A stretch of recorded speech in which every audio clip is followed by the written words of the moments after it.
Yo, this Friday, March 27th at noon Pacific time, we invite you to join the Black Window Cream Livestream seminar featuring the creators behind the lens of Justin Bieber's latest visual album, Changes the Movement. This 15 video series features some of the biggest dancers and choreographers in the world and has amassed over 40 plus million views on YouTube alone. And we're excited to announce that we'll be bringing in the key filmmakers who brought this vision to life. Director Nick DeMora, producer Andrew Sandler, director of photography Taylor Randall, and production designer Francesca Maldonado. In this 4-hour live stream, we will get a deep behind-the-scenes look into how these filmmakers brought this series to life from start to finish. We will learn the inspiration behind the videos, the creative process that went into them, and the challenges they faced along the way. And as we've done in the past, you will be able to interact with each of our guests via video chat and ask questions live on screen. Click the link in the description so you can register now to save your seat. Make sure to act fast, and we will see you on Friday. Hey guys,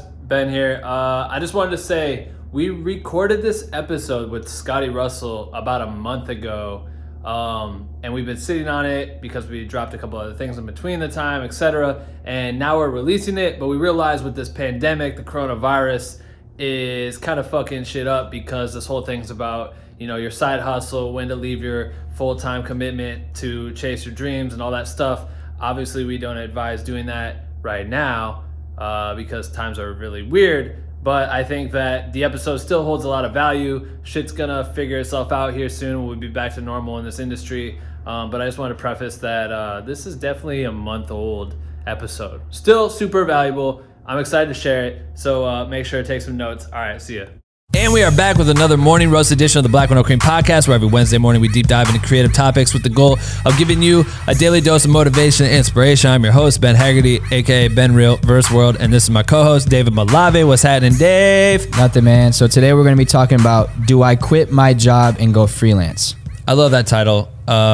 So many creatives in our community are constantly kind of talking about that topic, and I felt, and you felt as well, that a great person to talk to about this was one of our past guests on the podcast, Scotty Russell. He runs the Perspective Collective podcast. He's an insane illustrator, first and foremost. This guy's crazy, but he's also one of the craziest coaches I've ever met. This dude has so much juice inside of him. It literally is the most motivating thing I've ever heard, and he also teaches you how to build your side hustle as a full-time creative. So I thought he was important to get on the call and kind of address this issue. Yeah, so then we're going to get him on the call, and we're going to be talking about 3 things: how to build your freelance career on the side of a full-time job, how to know when it's time to quit your job, and then what are the best ways to transition to freelance successfully. Yeah, but before we do that, if this is your first time tuning in the podcast, you are probably wondering, what the fuck is Black with no cream? Great question. Black Window Cream is the illest educational resource for content creators fueled by caffeine. Or at least I take my coffee Black Window Cream, but you can drink or not drink whatever caffeine you fuck with and still be a part of our community.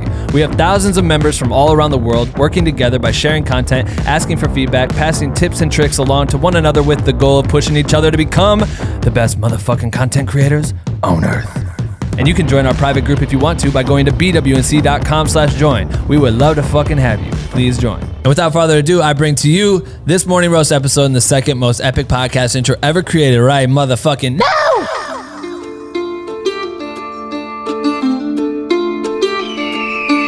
Welcome to the morning roast, a place where you will get the most info from a deep dive into the topics that really need life, with your host Ben and Dave, coming to you live today. Grab your cup of joe and take some fucking notes, you bitch. Ladies and gentlemen, the one and only Scotty Russell of Perspective Collective. Scotty, how you doing, bro? What's good, man? Thank you for joining this call, man. You've been on the podcast early on when I started Black Window Cream. I think I was lucky enough to grace your podcast twice, which was pretty cool. First repeat guest. Yo. I feel like if you've never heard of Scotty before, you need to please dive in. We'll put links in the description, all that. But Scotty is a brilliant artist, first and foremost. And then out of nowhere is just the illest coach alive. The most motivating dude I've ever met. And I promise you, just tune into any episode of his podcast and you're gonna be like, God damn, what am I doing with my life? That's who Scotty is.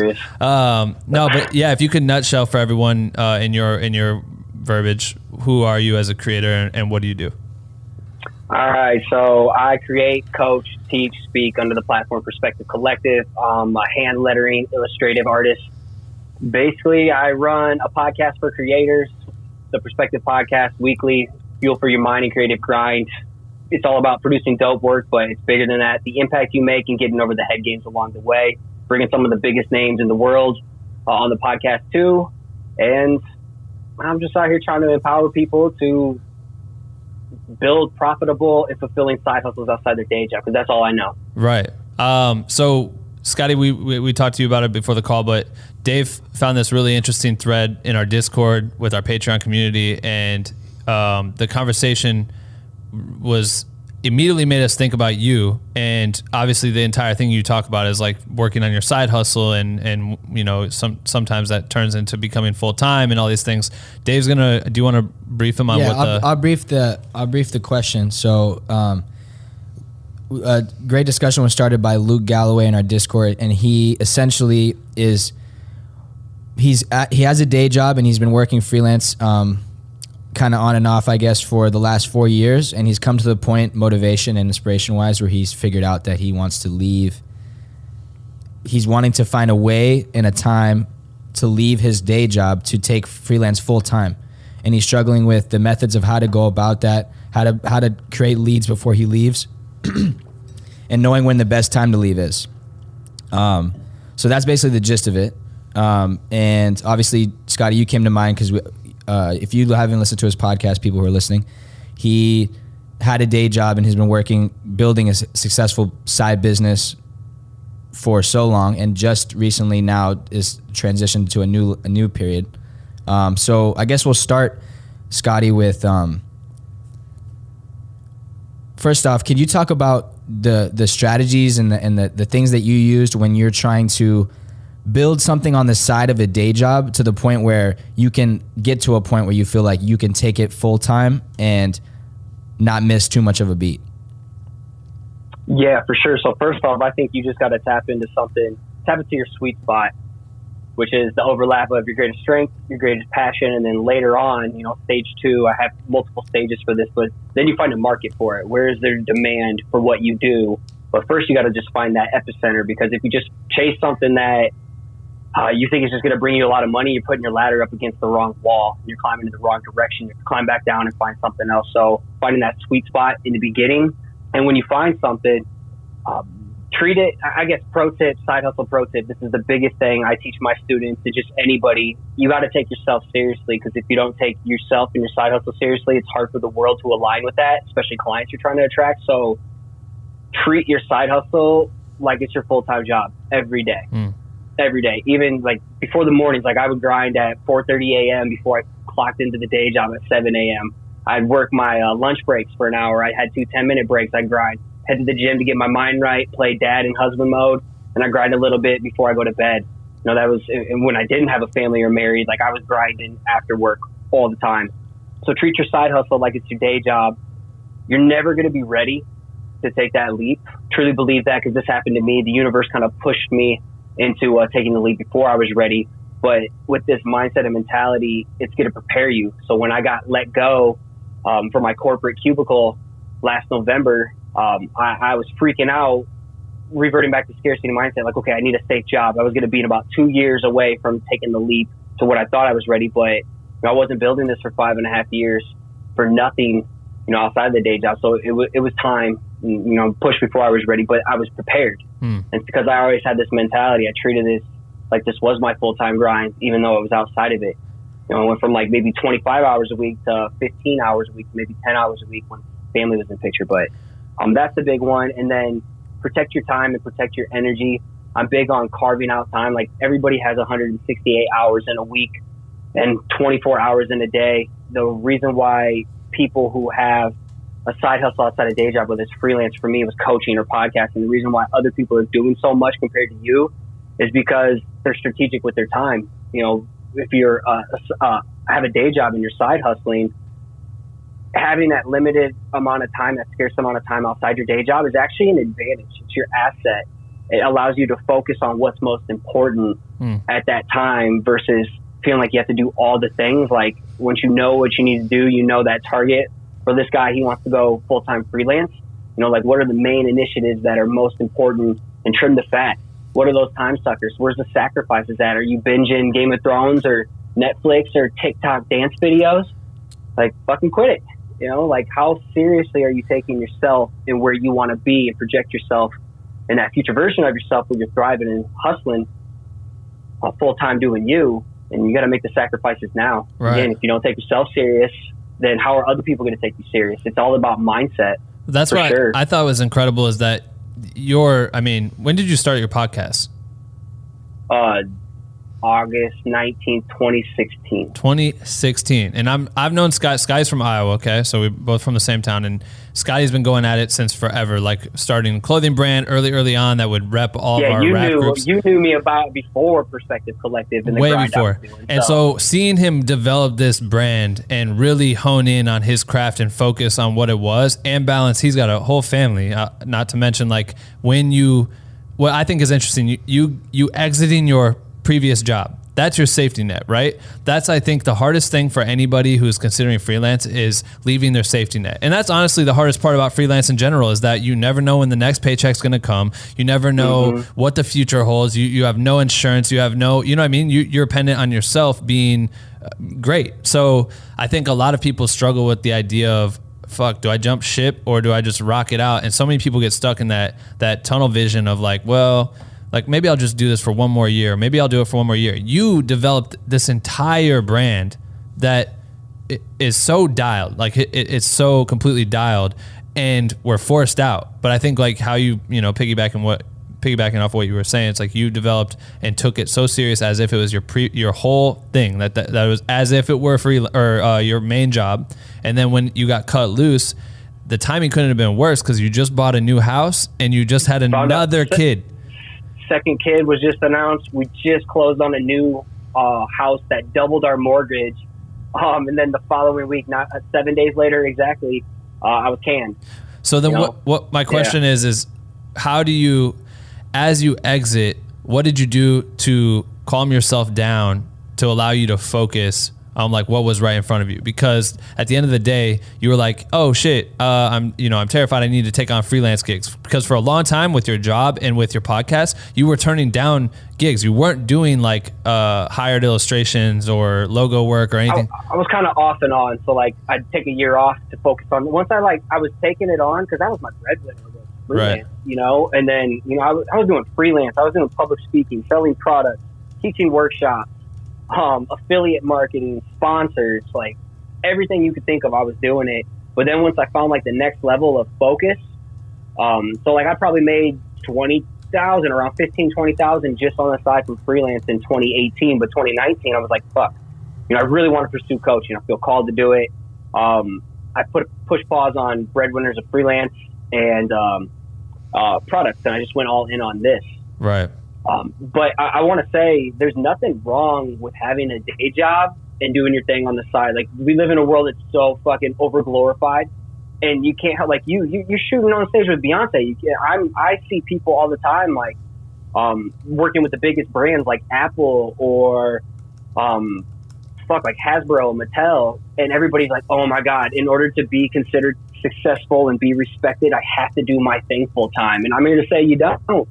Like, I built everything outside of this and got to speak on big ass stages, got to collaborate and be on podcasts for the biggest brands, got to work with Apple, on a project. So there's no shame in working a day job. And for this dude who, maybe he feel like he's already hit his ceiling and you feel like you have to do the full-time leap. But if you don't I have some tips for planning your escape here in a little bit, but if you don't have like a runway, I would never tell someone like just drop what you're doing and go risk it for the biscuit, because you're putting yourself in a bad position because it's so over glorified and people don't talk about how hard it actually is, or the months where you're not making any money, the months where you're eating fucking ramen, because you don't know when that next job's coming in. So like, right. I always went the safe route because I had debt from a private school and a family. Like, I had to have that safety net, but I was building it on the side. So like, I guess, where are you right now in terms of like demand from clients? Are you turning down people left and right all the time? Like, I was turning down lots of freelance. Right. Do you have, I guess we can talk about the safety nets or, the tips for planning in a Yeah, second. I want to hop in here because I think this is a great point to talk about this, because I feel like it's this two-way point, because I love what you started off with, because let's say you're Luke, right?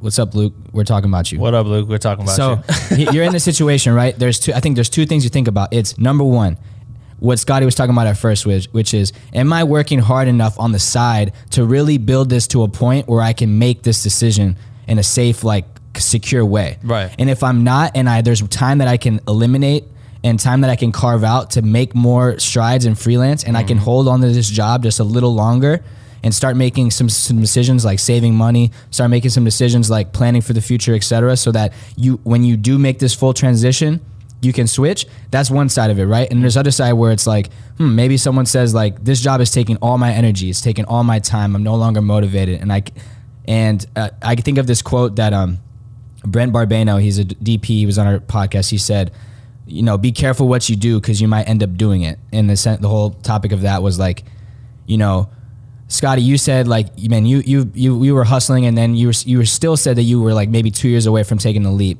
And you never know if you just get in it, and then you never know when you're going to leave. And so for some people might just need that, like, rip the Band-Aid off and take off. Right. So it's like, I always saw this quote, like, the parachute can only open so after you jump, in the sense of like,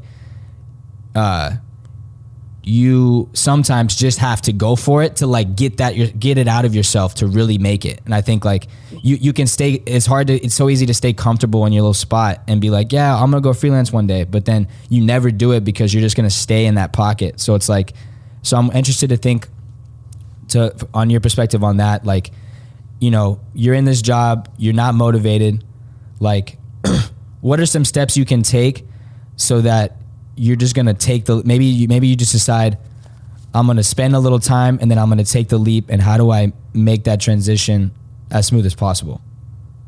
Okay, so it's hard without knowing context. Like, how much is this dude making per month, right now with freelance? Does he have a savings? Does he have projects he's turning down because he can't travel or something like that due to his constraints of the day job? So those are like things I want to know first. If he doesn't have demand, I would never tell someone to just make the leap and figure it out, and you're making like $500 a month. Oh yeah. Luckily, I would never tell anybody to go do that, especially depending on where you live. In like LA, fuck no, you can't do that.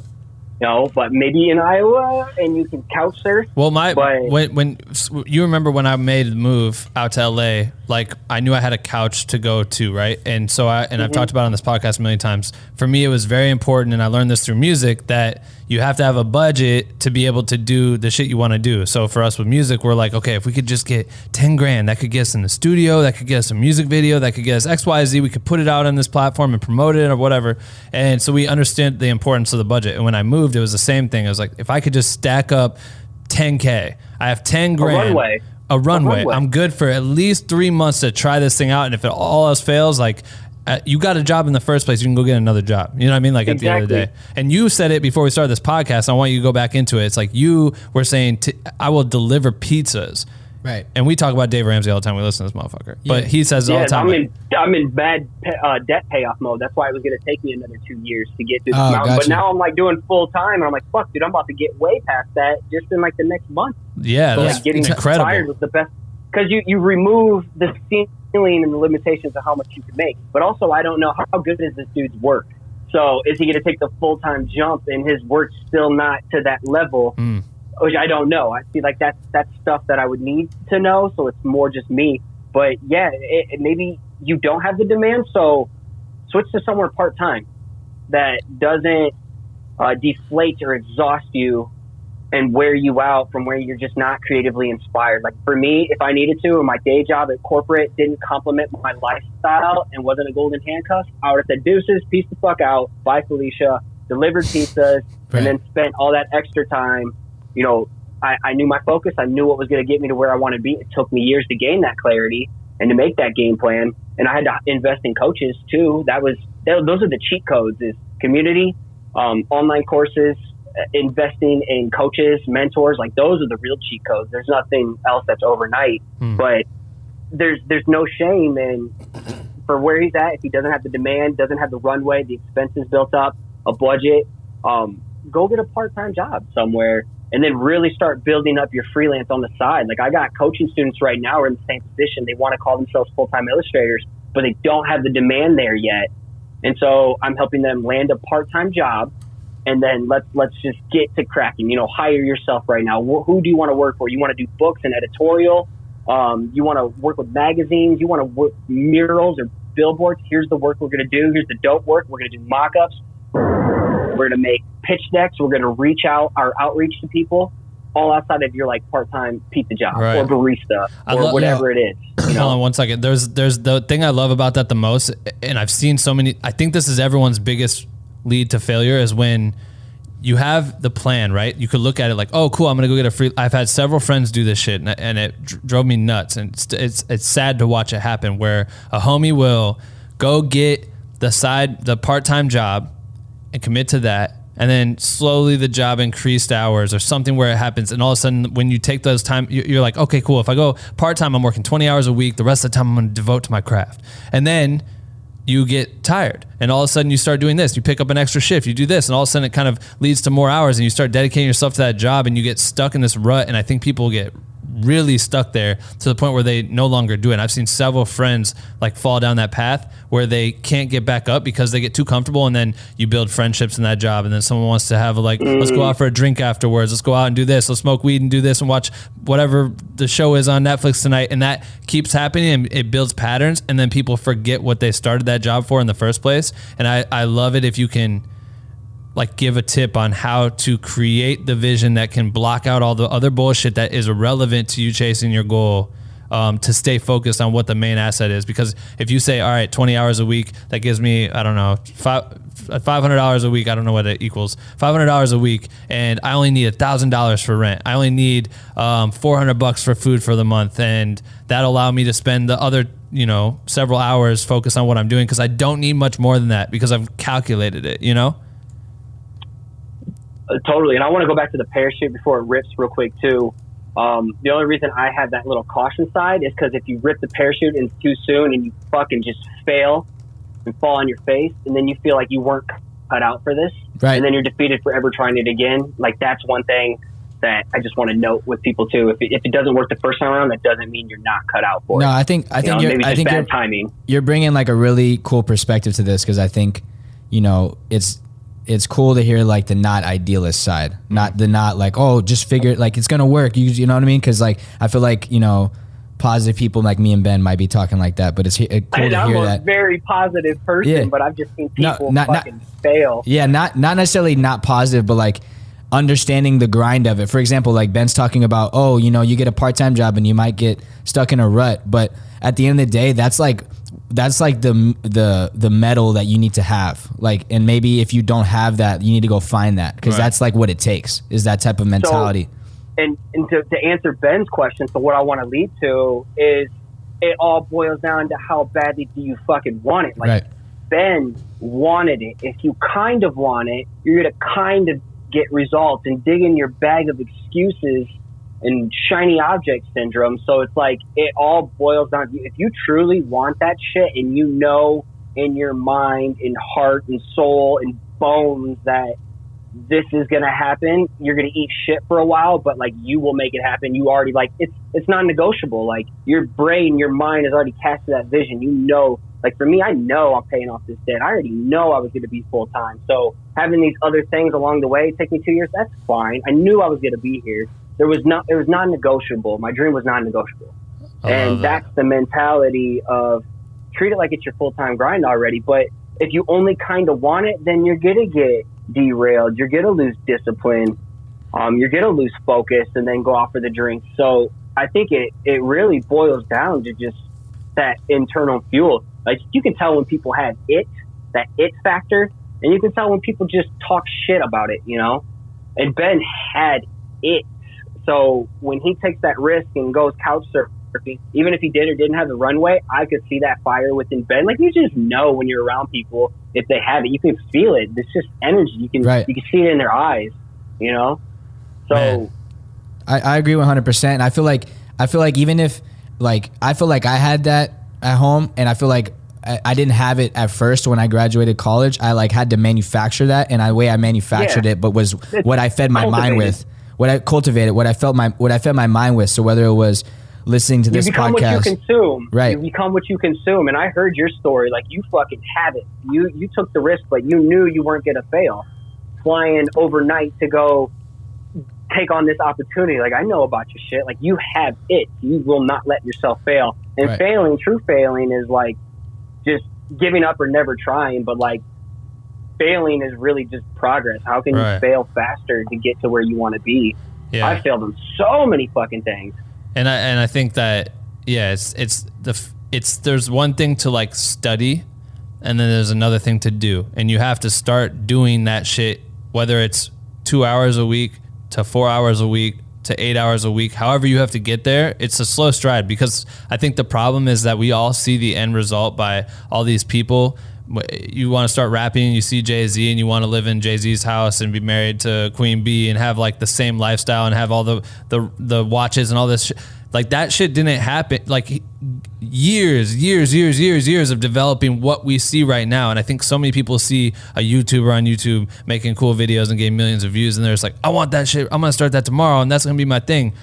People expect the immediate results. Tim Dodd with Everyday Astronaut, he talks about all the time.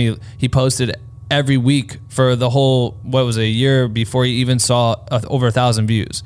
You know what I mean? On his YouTube channel. Now he's got maybe a quarter away from 1 million. I don't know what it is, but he's grown. And he's interviewed Elon Musk. Like, it takes a lot of time and dedication. You have to be able to be willing to take the shitty, no paychecks, the months where you're literally broke and can't go see a movie because your friends invited you, or take the trip to fucking Bali for spring break or whatever it may be.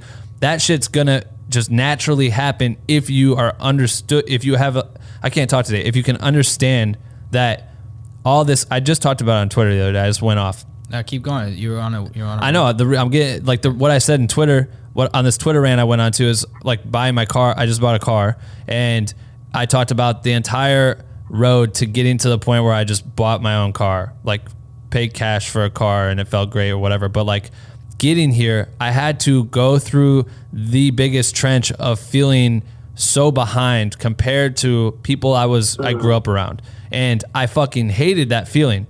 I only felt that feeling really when I went home. So whenever I go back to Iowa from LA and I get there and people would be like, oh, what's going on? Have you been making money? Have you been doing this, X, Y, Z? I would feel this weird pressure, like a society pressure, that I wasn't doing enough. But I knew what I was doing in LA, sleeping on the floor, putting my work in, working 15, 16, 17 hours a day, trying to make my name. I knew it was going to pay off in the long run. So I just had to ride that shit out for literally years before I saw it. You saw it, though. You had to see it. It was just a matter of time before reality aligned with your mindset. Exactly, man. I love that. Yo, so I think that what we just talked about, so this will be good. So we'll just start recording the podcast now, and we can start diving into this. I'll play. Oh God. Oh, I don't know. I have one quick post that might help this dude out or anybody listening. Please. And it's from Chris Doe. He was on the podcast episode 150, but he has some tips for planning your escape. I'm just gonna burn through them if I got time. Please. You got time, bro. Hit it. Okay. Reduce your expenses. Mm-hmm. That's huge. That was massive for me. As soon as I got laid off, I'm like, oh fuck, what can I come through? Get rid of everything. I should have thought about it ahead of time. Sell everything you don't need anymore, actively using Facebook Marketplace, whatever. Save every dollar until you have 3 months of runway. Some people, like I'm more of a 6 months, but it depends on demand, and your quality of work and people hitting you up. For me, he says wake up 2 hours earlier each day. This was it for me. When I started getting my morning grind and routine, that changed my life. That's where I started seeing big ass breakthroughs. Use that time to work on your portfolio, hire yourself for projects, outreach, whatever you can do. Get your work up on every kind of site. For me, it's like Behance, Dribble, Instagram. Fuck, I'm using TikTok now. I'm using LinkedIn. All that shit Gary Vee tells you, I'm doing it. Right. So for you guys, it's Vimeo or whatever platforms you need to get on. TikTok for anybody's a freelancer. Show your edits. I saw a dude breaking down Lightroom edits and it was popping off on his TikTok. So, leverage it something differently. He says launch your site, eliminate anything that isn't contributing to your long goals. Netflix, hanging with people, parties.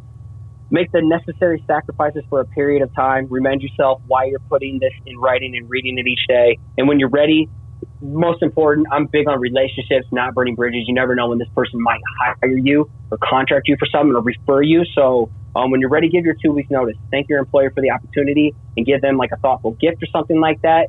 Let them know if there's work that isn't a good fit, you could appreciate the referral or something. Woo! You know, so don't burn bridges. Yo, you hit the nail on the head. Where champ. do I, first off, if anyone wants to find that, first off, I think we need to do an episode by itself on those, Topics. what he just did, because that was amazing. And also, is there anywhere that people can find it? We'll put the words on top. But I'll just text it to you in this group text that we're in right now. He said, said you guys chatted about that in episode 150 of your podcast?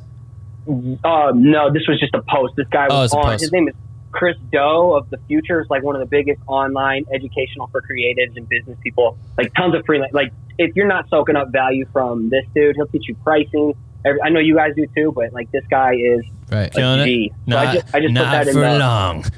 Like, online education is like what you're building too, but you're just really more specific. He's more specific and geared towards like designers and creatives, but did you get that in the group chat? Yeah, I got it. Thank you. Yeah, I'll make sure to link this for everyone so they can read that because that was awesome. Yo, that was a great way to end. Scotty, I know you got. We're gonna get into our question of the day and stuff, and I know you got things to do. So we appreciate your time. Everyone, please tune into Scotty's podcast. We need you to all go sub to that motherfucker because he's trying to do this for a living. That'd be nice. Top 10 by the end of this year. Top 10 arts design podcast. Wow. That's the goal. Top 10. Damn, hey, we marked it down. Manifest that. Yeah, go leave reviews and get them in the top 10. Let's go. Yo, Scotty, we're gonna have to have you on. We have to have you on again. We like your energy. I wish you could be in person. Anytime you need one of these. I work from home now, everyone. So I can make it happen a lot easier. I don't have to take a lunch break to do this shit. There we go. No, I appreciate it, man. Is there anything else you want to leave with the people? No, actually, I just put out. When's this come out? A couple weeks, like 2 weeks, I think. Yeah, 2 weeks. All right. I just put out a massive resource for those who want to build a profitable, fulfilling side hustle on the side, whether it's freelance, content creator, whatever it is. And it's called the Side Hustler's Handbook PDF course.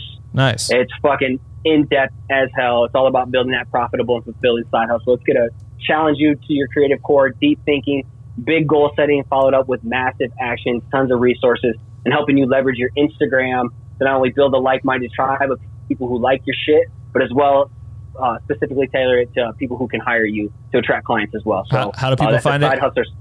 SideHustlersHandbook.com. Everyone make sure to follow Scotty. We put all the links in the description below. We appreciate you guys listening to this morning roast episode. Let us know in the comments what you guys think about this. We're calling different people. We're testing that format out. I think it's cool. I like it. Do you like it? Yeah, I'm having a lot of fun. I think I'll definitely link some of the things Scotty was talking about, like the post and some resources from him because he just fired me up. It's in the morning roast. Shout out.